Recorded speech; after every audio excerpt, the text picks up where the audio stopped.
10,000 BC एक बहुत ही शानदार मूवी। यह कहानी शुरू होती है जहाँ बर्फीले पहाड़ होते हैं। उस बर्फीले पहाड़ों में एक कबीला रहता है। यह कबीला हाथियों को शिकार करता है, लेकिन कभी कभी यहाँ पे हाथी आते हैं और नहीं आते हैं। वहीं यहाँ पे एक माँ होती है जो बहुत पूजनीय होती है।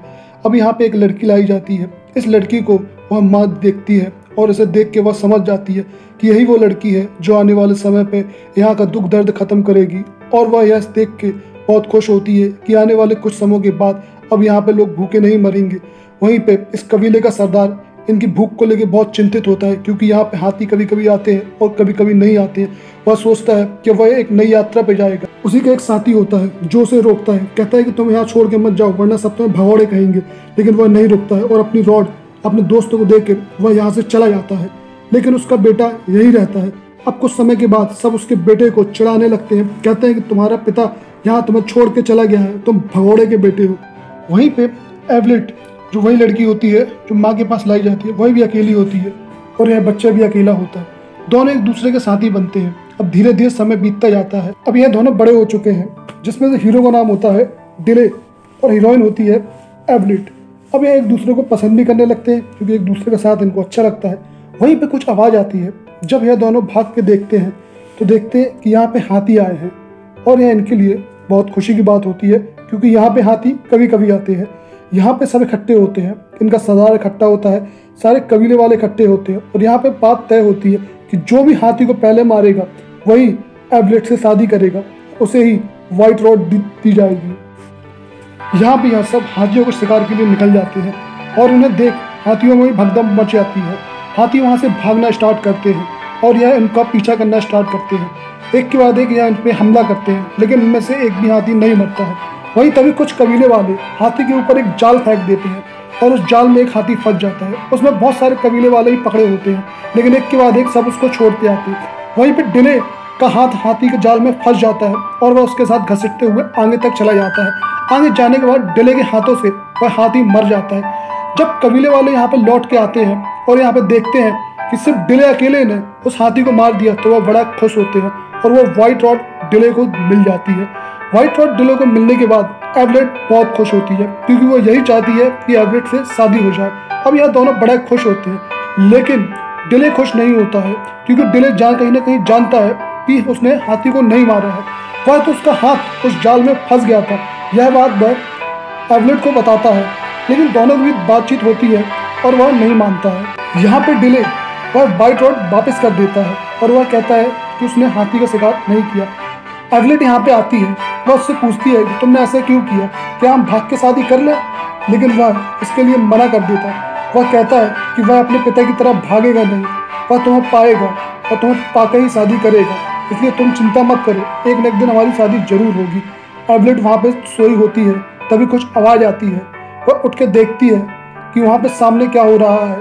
तब उसे सामने से कुछ जंगली कबीले वाले आते दिखते हैं और यह देख के वह बहुत घबरा जाती है। यहाँ पे कुछ कबीले वाले कुछ शैतानों के भेष में आते हैं। आने के बाद यहाँ पे सारे कबीलों में भगदड़ मच जाती है। यह उन्हें पकड़ते हैं, उन्हें मारते हैं, उनके बीवी बच्चों को उठा लेते हैं। यह सब देख के यह कबीले के 2 लोग 3 लोग या कुछ लोग छुप जाते हैं और उनकी पकड़ में नहीं आते हैं। यह कबीले वाले जितनों को पकड़े होते हैं उन सबको लेके यह यहाँ से निकल जाते हैं और उसमें एवलेट भी होती है। यह देख के डिले बहुत चिंतित होता है। अब इस कबीले में चारों तरफ भगदड़ मची होती है और यहाँ पे इनके काफ़ी सारे लोग मर चुके होते हैं। यह इनको उठाते हैं, जो मर चुके होते हैं उन्हें दफनाते हैं और इसके बाद डिले इनसे बोलता है कि हमें अपने कबीले वालों को बचाना चाहिए, हमें उनके पीछे जाना चाहिए और जो हमारे साथी हैं उन्हें वापस लेके आना चाहिए। लेकिन उनमें से एक साथी बोलता है कि वह बहुत दूर से आए हैं और आज तक वहाँ कोई नहीं जा पाया है। तब डिले उनसे कहता है अगर वो भी तो वहीं से आए हैं और वहीं गए हैं तो हम क्यों नहीं जा सकते हैं। उनकी माँ कहती है ठीक है तुम जाओ। उसके साथ डिले के साथ 3 साथी और होते हैं। यहाँ पे यह सब एक बहुत ही लंबी यात्रा के लिए निकल जाते हैं। यह एक ऐसी यात्रा होती है जिसकी मंजिल इनको पता नहीं होती है, ना ही इनके पास कोई साधन होते हैं और ना ही इनका कोई मार्गदर्शन करता है। बस यह निकल जाते हैं। अब इनके पीछे इनका एक दोस्त आता है। यह पूछते हैं कौन है वहाँ पे, तब वह बाहर निकल के आता है और इनके साथ अब वह इस यात्रा में जुड़ जाता है। यह चारों लोग इस यात्रा के लिए निकलते हैं। यह यात्रा बहुत कठिन होती है, क्योंकि यहाँ पे पूरा बर्फीली पहाड़ होता है, रुकने के कोई साधन होते नहीं है और उनको जिस जगह जाना है उस जगह का ही पता नहीं होता है। तूफान वगैरह, आंधी वगैरह यहाँ पे आती ही रहती है, लेकिन वहीं पे एवलेट परेशान होती है क्योंकि उसे ही पता नहीं होता है कहाँ जा रहे हैं और अब इनके साथ क्या होने वाला है। इनके साथ जो इनके साथी होते हैं उनके साथ भी अच्छा बर्ताव नहीं करते, मार पीट के इनको यहाँ से ले जाते हैं। वहीं पे डिले एक जगह पहुँचता है जहाँ पे देखता है कि यहाँ पे कुछ लोग कल रात को रुके थे। तब वह पहाड़ों की तरफ देखता है, एक जंगल दिखाई देता है। वह समझ जाता है हो ना हो इस जंगल में ही इनके साथी गए हैं। वह उस जंगल जाते हैं और उस जंगल के चारों ओर देखने लगते हैं, अपने साथियों को ढूंढने लगते हैं। वहीं वह आगे जा रहे होते हैं, तभी उन्हें लगता है कि कोई ना कोई यहाँ पे है। जहीं डिले एक तरफ देखता है तो वहाँ पे उसे कुछ मसाले जलती हुई दिखती है। वह समझ जाता है कि उनके साथी वही हैं। अब वह इंतजार करते हैं कि जब रात होगी तो हम आधी रात में हमला करेंगे और अपने साथियों को वहाँ से बचा के ले आएंगे। तभी रात होती है। अब यहाँ पे यह लोग अपने साथियों को बचाने के लिए आगे बढ़ते हैं और उनमें से कुछ लोगों को छुड़ा लेते हैं, लेकिन उस कबीले का एक बंदा उन्हें देख लेता है और वह इन पर अटैक करता है। यह सब देख के वह सब वहाँ से भागना चालू करते हैं। वहीं पे एवलेट और डिले मिल जाते हैं और वह एक दूसरे के साथ मिलकर बहुत खुश होते हैं। तभी उन्हें एक साथी देख लेता है, एक कबीला वाला उन्हें देख लेता है। अब वह कबीले वाले इनकी तरफ भागते हैं और उन्हें पकड़ने की फिर कोशिश करते हैं। वहीं पे उस जंगल पे कुछ जानवर होते हैं, जो जानवर दोनों लोगों को मारते हैं, कुछ लोगों को यहाँ न घायल कर देते हैं और यहाँ पे इसका एक साथी घायल हो जाता है। और अब एवलेट भी वापस इनके कैद में चली जाती है और एवलेट के साथ साथ इनके दो साथी जो इनके साथ ही आए थे अब वह भी कैद हो जाते हैं। यह साथी भी उसके साथ ही आया था, लेकिन अब यह भी बंदी बन जाता है। इन सबको बंदी बना के यह सब आगे ले जाते हैं। वहीं पे डिले का साथी बहुत जख्मी होता है और वह बहुत गंभीर हालत में होता है और वह भूखा प्यासा भी होता है। तभी डिले उसे कहता है कि वह कुछ खाने का इंतजाम करके लाता है और वह शिकार करने के लिए जाता है। वह दौड़ ही लगा रहा होता है, तब वहाँ पे एक खाई सी होती है और वह उस पर गिरे आता है। वहाँ पे बहुत से कांटे लगे होते हैं, बहुत सारे जानवर वहाँ फंसे होते हैं। तभी वहाँ पे एक शेर भी होता है जो जिंदा होता है। वह उसे कहता है कि मैं तुम्हें छुड़ा लूंगा, लेकिन तुम मुझे नहीं खाओगे। यह कहकर वह उसे छुड़ाने लगता है और उसके ऊपर जो वजन गिरा होता है वह उसे उठा के अलग करने की कोशिश करता है और वह उसे बचा लेता है। तभी शेर उसके पास आता है, वह उसे नहीं खाता है और वह यहाँ से निकल जाता है। अपने दोस्त के पास वापस जाता है। उसका दोस्त बताता है कि यहाँ पे रात में कुछ आवाज़ें आ रही थी। वह सब उस कबीले की ओर जा के देखते हैं कि वहाँ पे कौन है। जब वह यहाँ पे जाते हैं तब कुछ कबीले वाले उनके सामने आ जाते हैं और इन पे हमले करने लगते हैं। वह इन पे हमला करने ही वाले होते हैं, अपनी तलवार भाले से उनको फेंक के मारने ही वाले होते हैं, लेकिन तभी वहाँ पे वही शेर आ जाता है जो रात में डिले के साथ था। यह सब देख के वह घबरा जाते हैं और वह वहाँ से दूर हो जाते हैं, लेकिन डिले कहीं नहीं जाता है, वो वहीं रहता है और वह शेर से बातें करने लगता है और शेर से कहता है कि मैं वही हूँ जिसने तुम्हारी रात में जान बचाई थी, क्या तुम मुझे खा लोगे? वह शेर उसको नहीं खाता है और वह उन्हें बिना मारे वहाँ से निकल जाता है। यह बात देख के सब आश्चर्यचकित हो जाते हैं कि आखिर कैसे कोई इतने बड़े शेर से बातें कर सकता है, कैसे कोई बिना उसके सामने डरे खड़ा हो सकता है। रात में वह सब बातें कर रहे होते हैं। तब डिले उसे पूरी कहानी बताता ही कैसे कुछ लोग उसके साथियों को ले गए हैं और यह सब उन्हें छुड़ाने ले गए। तब इस साथी को बताता है कि यह केवल तुम्हारे साथियों को नहीं ले गए, यह हम सबके साथियों को ले गए हैं। हमारे बहुत से लोगों को यह बार बार आते हैं और गुलाम बना के ले जाते हैं। वहाँ से यह इनको एक जगह ले जाते हैं। यह एक ऐसी जगह होती है जहाँ पे कुछ चित्र बने होते हैं, जहाँ पे कुछ पेंटिंगें बनी होती है। इन सबको यह पेंटिंग दिखाई जाती है और डिले से कहते हैं तुम ही हो वो जो हमें यहाँ से बचाओगे। जब डिले कहता है कि मैं क्यों, तब वह बताते हैं कि हमारे पूर्वजों ने एक चित्र बनाया था और उसमें बताया गया है कि हमें वही बचाएगा जो शेरों से बातें करेगा और वो तुम ही हो। तभी वहाँ से कबीले वाले बाकी कबीले वालों को बुला लेते हैं, जो उनके बाकी साथी होते हैं। सभी कबीले वालों को ये खबर पहुँच जाती है। तभी वहाँ पे डिले और उसका साथी बैठा होता है और वह ऐसे बताता है कि तुम्हारे पिता भगोड़े नहीं थे, वह एक यात्रा में निकले। सुबह जब होती है तो सभी कबीले वाले बाहर आते हैं और अब वह फैसला करते हैं कि वह सब डिले के साथ ही जाएंगे और अपने परिवार वालों को बचा के लाएंगे। एक के बाद एक करके उनके साथ बहुत से कबीले वाले जुड़ते जाते हैं और वह इस यात्रा में निकल पड़ते हैं। पहले डिले अकेला था, लेकिन अब वह अकेला नहीं है, उसके साथ एक पूरा कबीला है और वह इस यात्रा में आगे निकल जाता है। जैसे ही वह आगे जाता है तो कुछ और कबीले वाले उनका साथ देने के लिए आ जाते हैं। यह कबीले वालों के परिवार वाले भी उन्हीं के पास बंदी होते हैं, जो इन सबके परिवार वालों को उठा के ले जाते हैं। अब यह सब एक हो जाते हैं और वह अपनी मंजिल की ओर निकल पड़ते हैं। तभी यह बहुत चलते हैं और आगे जाने के बाद इन्हें कुछ रास्ते दिखाई देते हैं, जहाँ पे यह देखते हैं कि इनके साथियों को एक बड़ी बड़ी जहाज़ों में बंदी बना के ले जाया जा रहा होता है, लेकिन इनके पास उन तक पहुंचने का कोई साधन नहीं होता है, क्योंकि वह जहाज़ें बहुत बड़ी होती है और वह यहाँ से जा रही होती है। यह सब दूर से यह सब देखते रहते हैं और कुछ नहीं कर पाते हैं।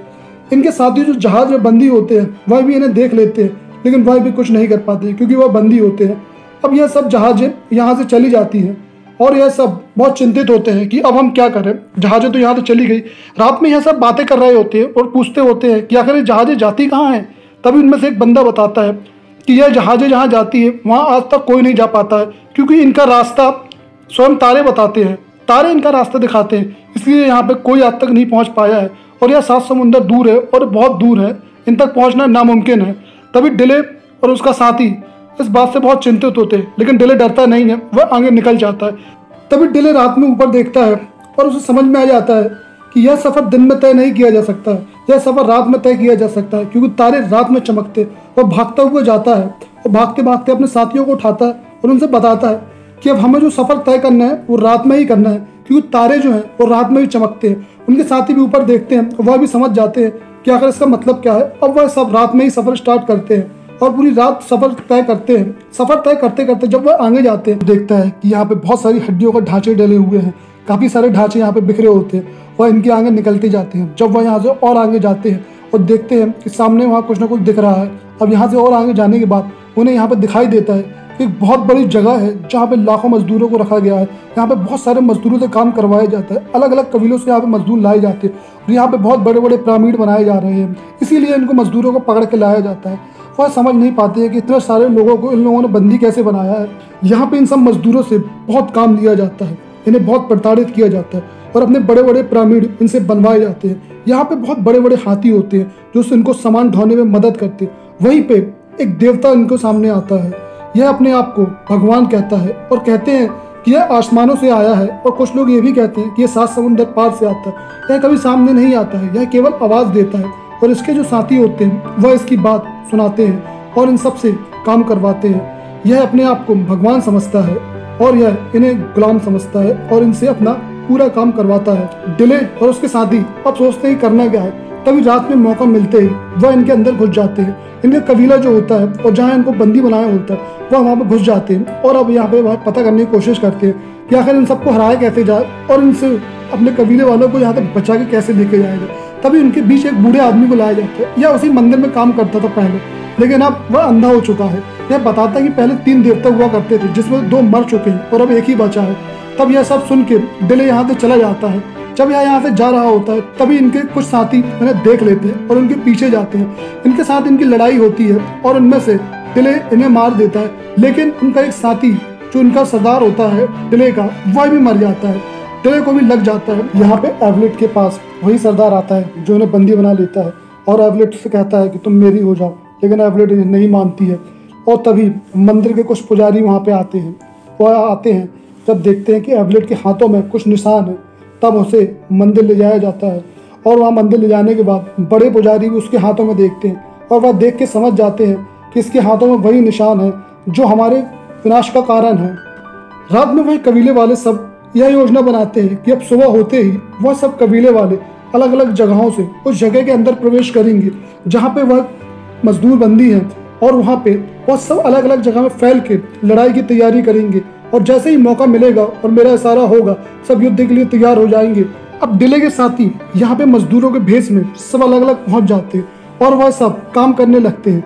जैसे ही डिले का इशारा होता है वह सब विद्रोह शुरू कर देते हैं। यहाँ पे डिले हाथियों को भड़काता है, क्योंकि हाथी एक बार भड़क गए तो वह चलना स्टार्ट करेंगे और एक के बाद सारे हाथी उनके पीछे स्टार्ट अपने आप भागना शुरू कर देंगे। वैसा ही होता है, डिले एक हाथी को भड़काता है और उसके पीछे सारे हाथी एक बार में चलना शुरू कर देते, जिससे कि वहाँ पे हलचल मच जाती है, सारा चीज उथल पुथल हो जाता है। अब शुरू हो जाती है विद्रोह। अंदर उनका पुजारी बोलता है कि बाहर विद्रोह हो गया है, अब करना क्या है। बाहर सारे के सारे लोग उस मंदिर की ओर आते हैं जहाँ पे वो मैन पुजारी रहता है और उनका गॉड रहता है। सारे के सारे कबीले वाले इकट्ठे होते हैं और इकट्ठे होने के बाद वो उस कबीले की ओर बाहर आते हैं, लेकिन वहाँ पे वह एवलेट को बांध देते हैं और उनसे कहते हैं कि अगर तुम सब आगे आए और तुम सब ने यहाँ पे विद्रोह किया तो वह इस लड़की को मार देंगे। तभी उनका गॉड आता है और गॉड जैसे ही आता है तभी उनके आधे लोग वहाँ झुक जाते हैं और उनके पैर पड़ने लगते हैं। डिले ऐसा देख रहा होता है, वह एवलेट की ओर देखता है। उनमें से उनका गॉड कहता है कि तुम सब वहीं रुक जाओ, लेकिन डिले नहीं रुकता है। डिले एक भाला फेंक के सीधे उसके सीने में मारता है और उनकी गॉड को भाला लग जाता है और वह मर जाता है। तब डिले बोलता है उनसे कि देखो ये कोई भगवान नहीं है, अब तक ये तुम्हें धोखा दे रहा था। तभी सारे कबीले वाले उनकी मंदिर की ओर जाते हैं, उन सभी साथियों को खूब मारते हैं और उन सबको वहाँ से हटा देते हैं और जिसमें से आधों की तो वो जान भी ले लेते हैं।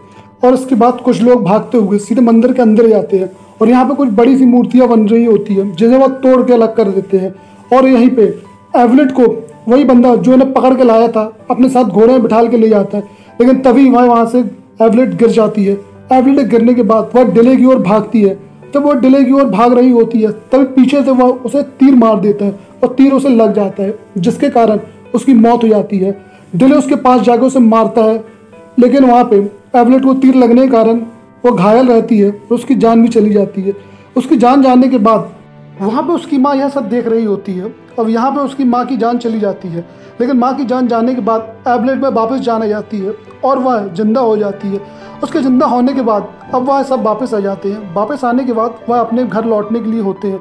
तभी वहाँ पे कुछ कबीले वाले आते हैं, उनसे कहते हैं यह दाना आप ले जाओ, यह दाना आप ले जाओ, क्योंकि आपके पिता ने कहा था कि जो हमारे कबीले से कोई आए तो उन्हें यह दे देना। तभी यह लोग चले जाते हैं और ये कबीले वाले बहुत खुश होते हैं क्योंकि उनके बच्चे भी आ जाते हैं। अब यह अपने घर लौट आते हैं और अपने घर लौटने के बाद एवलेट बहुत खुश होती है डिले के साथ। यह बहुत प्यारा जीवन व्यतीत करते हैं और अपने पूरे परिवार के साथ ये वापस आके बहुत खुश होती है। वहीं पे डिले जो बीज लाया होता है उन बीजों से वह खेती करता है और वहाँ पे वह फसल उगाता है। उस फसल के उगने के बाद अब इन्हें भूखा नहीं मरना होगा, ना ही इन्हें हाथी के आने का इंतजार करना होगा। यह फसल आने वाले भविष्य में इन्हें हमेशा खाना प्रदान करती रहेगी। और यहीं पर यह मूवी समाप्त हो जाती है। चैनल को सब्सक्राइब नहीं किया तो सब्सक्राइब कर दे, क्योंकि हम आपके लिए 300 से अधिक मूवियाँ जल्दी लेके आने वाले हैं। धन्यवाद।